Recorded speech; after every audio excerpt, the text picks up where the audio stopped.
Sir আমার প্রশ্নটা যেটা একটা ইম্পর্টেন্ট কোশ্চেন, যেটা অনেক স্টুডেন্টের প্রশ্ন অ্যাকচুয়ালি, যে কমার্স যে কম্বিনেশনটা স্টুডেন্টরা নেবে, মানে ক্লাস মাধ্যমিক দিয়ে যারা 11-এ কমার্স নেবে, তারা কমার্সের কি কি সাবজেক্ট নেবে অ্যাকচুয়ালি? দেখুন, বাংলা আর ইংরেজি তো স্যার কম্পালসারি সাবজেক্ট, তো এবার এখানে হচ্ছে কমার্সের আর অনেক রকম সাবজেক্ট থাকে, accountancy, costing, taxation, business studies, computer application, ওদিকে কমার্শিয়াল ল বলে একটা সাবজেক্ট আছে, ওদিকে ইকোনমিক্সও অনেক স্কুল দেয়। তো আপনি এবার বলে দিন স্টুডেন্টদেরকে যে মানে তাদের ভবিষ্যতের জন্য, মানে আপনার এই কথাটা শুনে যাতে তাদের ভবিষ্যতে কোনো আফসোস না হয় যে আমরা কমার্সের পারফেক্ট সাবজেক্ট কম্বিনেশন আমরা চুজ করতে পারিনি। আচ্ছা, দেখো, বাংলা ইংরেজিকে যদি আমি সরিয়ে রাখি, 4টে অপশনাল সাবজেক্টের মধ্যে প্রথম এবং প্রধান হচ্ছে অ্যাকাউন্টেন্সি। অ্যাকাউন্টেন্সি হচ্ছে কমার্সের মূল ভিত্তি। এরপর অন্যান্য সাবজেক্টের মধ্যে আমি কম্পিউটার অ্যাপ্লিকেশনকে দ্বিতীয় স্থানে রাখবো, কারণ কমার্স নিয়ে তুমি যদি ভবিষ্যতে এগোতে যাও, তুমি যে প্রফেশনাল কোর্সেই যাও না কেন, সেখানে কম্পিউটার অ্যাপ্লিকেশন ছাড়া তুমি কিন্তু পদে পদে সমস্যায় পড়বে।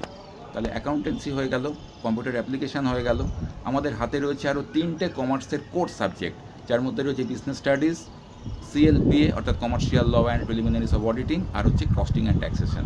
এই 3টের মধ্যে তুমি কোন দুটোকে নেবে? এবার আমি একটু স্রোতের বিপরীতে গিয়ে বলবো, সিএলপিএকে কিন্তু অবহেলা, অত্যন্ত স্কোরিং একটা সাবজেক্ট, এবং এই ল এবং অডিট, এই সাবজেক্টের যে দুটো উইং আছে, এই দুটোই কিন্তু একজন সিরিয়াস কমার্স স্টুডেন্টকে ভবিষ্যতের চলার পথে প্রভূত সাহায্য করবে। কাজে সিএলপিএকে আমি অ্যাকাউন্টেন্সি এবং কম্পিউটার অ্যাপ্লিকেশনের ঠিক পরের তৃতীয় স্থানে রাখবো। এইবার হাতে রইল কস্টিং, ট্যাক্স এবং বিজনেস স্টাডিজ। এই দুটোর মধ্যে কোনটা নেবে সেটা নির্ভর করছে ছাত্রর নিজস্ব অ্যাপটিটিউডের ওপর। সে যদি অঙ্কভিত্তিক একটা পেপারে বেশি সাবলীল হয়, তাহলে বলবো তুমি কস্টিং ট্যাক্স নাও। আর যদি সে মনে করে যে অ্যাকাউন্টেন্সি নিয়েছি আর আমি এই অঙ্কভিত্তিক হিসেব নিকেশের বোঝা বাড়াতে চাই না, তাহলে বলবো তুমি নিঃসংশয় বিজনেস স্টাডিজ নাও। তাহলে স্যার ব্যাপারটাকে আমি একটু সামারাইজ করি, যে বাংলা কমার্স নিয়ে যে পড়াশোনা করবে, যদি সত্যি ভালো স্টুডেন্ট, দেখুন স্যার স্টুডেন্ট তো অনেক রকম হয়, কেউ জাস্ট পাস করবে বলে পড়াশোনা করে, কেউ ভবিষ্যৎ গড়ার জন্য পড়াশোনা করে।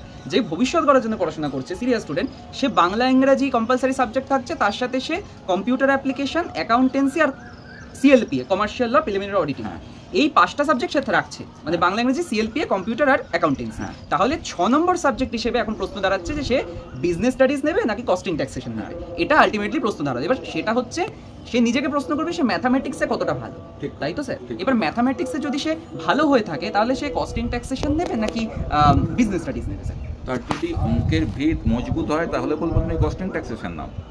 আর যদি সে মনে করে যে অঙ্ক থেকে একটু দূরে থাকবো, অ্যাকাউন্টেন্সি তো করছি, সেখানে অনেক সময় চলে যাচ্ছে, আর আমি অঙ্কের মধ্যে যেতে চাইছি না, তখন বলবো তুমি বিজনেস স্টাডিজ নাও।